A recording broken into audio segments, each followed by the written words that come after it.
in addition to the required skills for this competency, is also required knowledge. Now, some of this will overlap a little bit, and I'm just going to go through the dot points, and this will be a very brief, hopefully, overview of the required knowledge that you need to have for this competency. Number one is construction terminology. That is such a broad topic, but there's going to be specific terminology to do with formwork, formwork being one of those terms. So that will be a video in and of itself. You've got formwork materials. Now, formwork materials include the actual forming timber, whether it's ply or solid timber, and then you've got your pegs, your screws, and pegs can be timber and they can be metal, so there's lots of different materials. If you're doing a step down or a edge rebate, then there's actual pieces that you can buy that help with that sort of process now. So there's a lot of different formwork materials that you need to have knowledge of. Formworking techniques. The techniques for a slab on ground is different to the techniques for doing footings, is different for the techniques needed for doing steps, edge rebates. There's lots of different techniques and you need to have a knowledge of those. You may not have a perfect knowledge, but you need to have a knowledge of them. You need to know about job safety analyses and safe work method statements. Now, they seem similar and they do have a little bit of overlap, but there is some differences with those, and you have a bit of an inkling with that in every single competency you come into contact with and that you learn.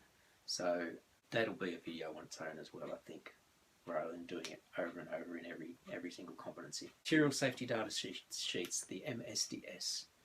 You need to have a knowledge of those with regard to formwork, because you're going to be working with concrete. Even before you get to the concreting stage, when you're setting up your formwork, you may have to put on a release agent on your formwork so that the concrete doesn't stick to your formwork, and that material or that liquid will have to have a MSDS that you need to understand as well. Material storage and environmentally friendly waste management. You need to know how to store your formwork correctly so that it doesn't warp or bow or get ruined by weather, and that you don't leave dry concrete all over it so it can't be used again, and that you know how to dispose of your forming material if you can't use it again in an environmentally friendly way. You don't just dump it.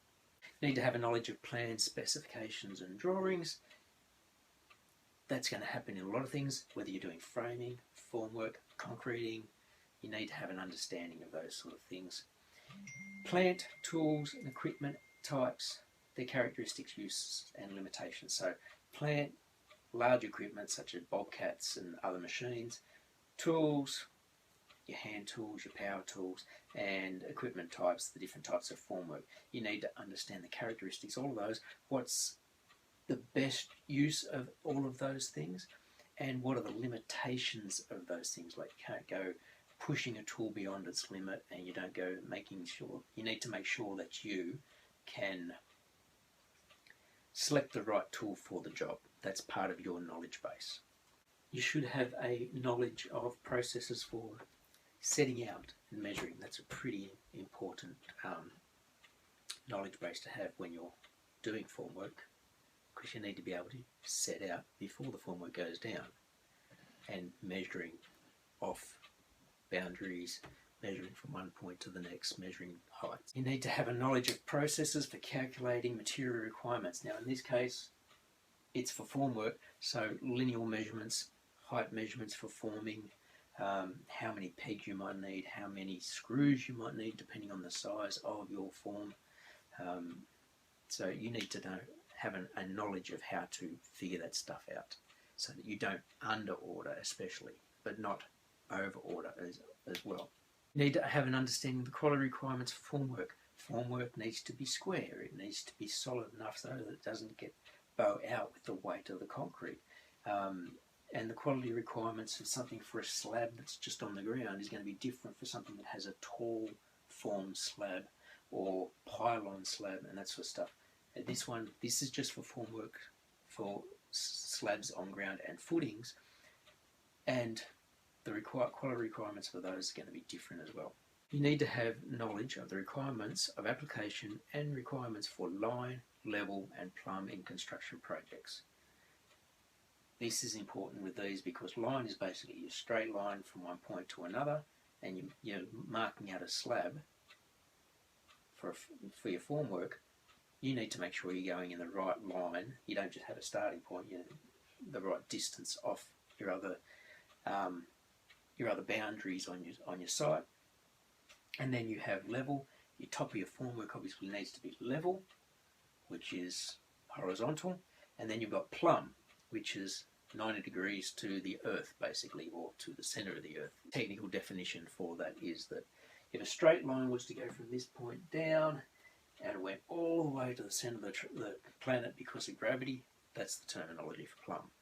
You need to have knowledge of termite barriers because you don't want termites getting into a house. So after you are doing your formwork, you need to probably allow for where the termite barriers will need to go.